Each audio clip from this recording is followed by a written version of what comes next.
So, ayun yung guys, nakakalungkot na balita.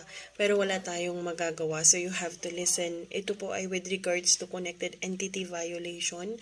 Kapag ka nagkaroon ka po ng connected entity violation, wala na po tayong magagawa. You don't have any choice pero kailangan nyo na pong gumawa ng bagong account.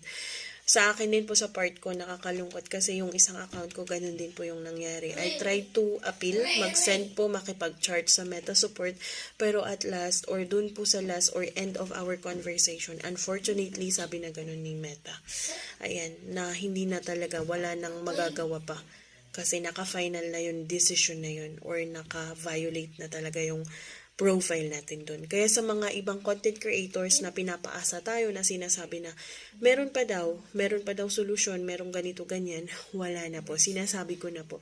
Pero wala naman pong pag itatry nyo po na mag-appeal kay Facebook para malaman nyo din po at kapag ka napagbigyan kayo, di swerte nyo po. Pero sa akin po talaga, connected entity violation, no more. It's the final decision. Sabi pa nga ni Meta Support, you can create another one.